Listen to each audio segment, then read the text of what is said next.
میں پاکستان تحریک انصاف کے ایک ادنا کارکن کی حیثیت سے عمران خان کے ساتھ میں نے 30 سال گزارے. 30 سال میں عمران خان کے ساتھ رہا. جب کالج میں تھا تو اس کے ساتھ شوکت خانم اسپتال میں کمپین کی.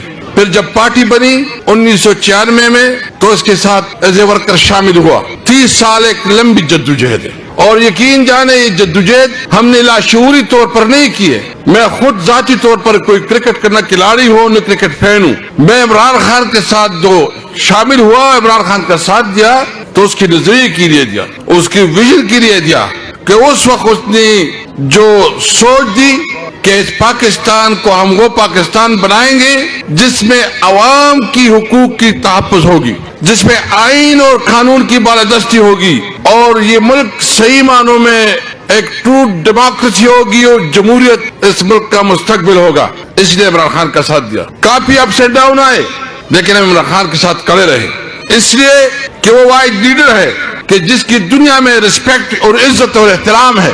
آج وہ عمران خان, میں صرف یہ آپ کے سامنے بات رکھنا چاہتا ہوں, وہ جیل میں کیوں ہے؟ اگر وہ آج کمپرومائز کرنا چاہے, اگر وہ آج ڈیل کرنا چاہے تو 24 گھنٹوں کے اندر اندر وہ رہا ہو جائے گی. بس اس نے کہنا کہ ناجائز حکومت ہم مانتے ہیں, ہم کچھ نہیں کہیں گے, پھر عمران خان کو کوئی کچھ نہیں کہے گا. عمران خان اس بات کی وجہ سے جیل میں آج کہ وہ سمجھتے ہیں کہ اس ملک کو ایک آزاد اور خود مختار ملک ہونا چاہیے, ایک ساورن اسٹیٹ ہونا چاہیے.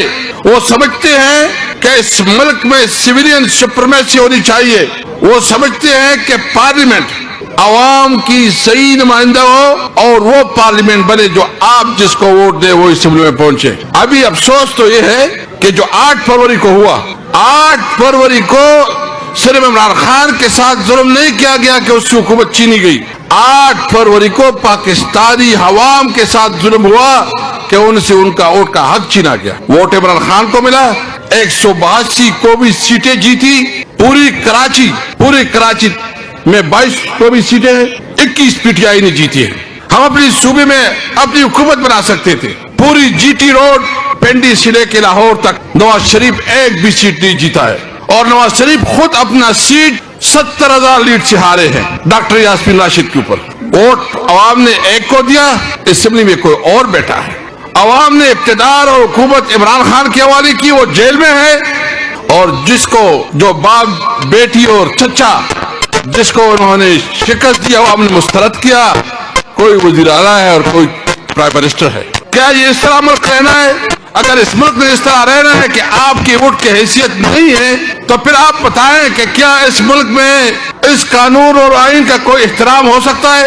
میں صرف ایک بات پوچھنا چاہتا ہوں, اس اسمبلی نے جتنی قانون سازی کی ہے, 26ویں آئینی ترمیم, 27ویں آئینی ترمیم, دیگر جتنے قوانین پاس کیے ہیں, ایک بھی قانون ایسے بتائے جس میں عوام کے لیے کوئی ریلیف ہو, جو عوام کے فائدے کے لیے ہو, جو عوام کی بلائی کے لیے ہو. جتنے قانون سازی ہوئی ہے وہ صرف اسٹیبلشمنٹ کے لیے اور جو اشرافیہ ہے اس کے فائدے کے لیے ہے. ایک بھی بتائے کیا ہم نے غلاموں کی طرح زندگی گزارنی ہے؟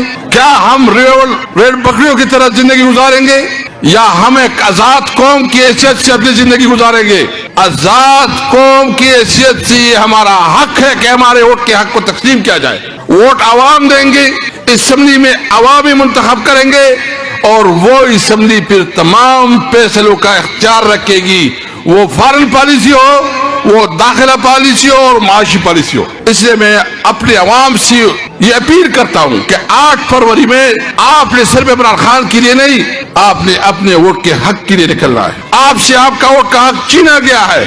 آج دیکھیں اس دن بلاول بھٹو اسلام آباد میں بڑی انگلش میں تقریر کر رہا تھا, اردو میں کر رہا تھا, کوئی ٹوٹی پوٹی اردو میں بول رہا تھا اور کبھی انگلش میں. تقریباً 3 گھنٹے اس نے تقریر کی ہے.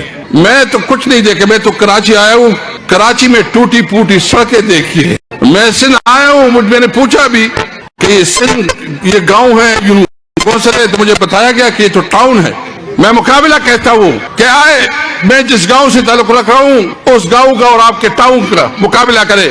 یہاں جس طرح روڈ ہے, جس طرح بجلی کا نظام ہے, جس طرح کھیتوں کے لیے پانی نہیں ہے, جس طرح ہمارے زمیندار ہمارے جو کسان ہیں اس کا استحصال ہوتا ہے, جو مزدوروں کا استحصال ہوتا ہے, جو بے روزگاری ہے, جو معاشی بدحالی ہے, ملک معاشی طور پر فیل ہوتا جا رہا ہے. اور خاص کر کراچی اور سندھ کی جو صورتحال ہے, مجھے سمجھ نہیں ہے کہ یہ وہ حکومت ہے, وہ لوگ ہیں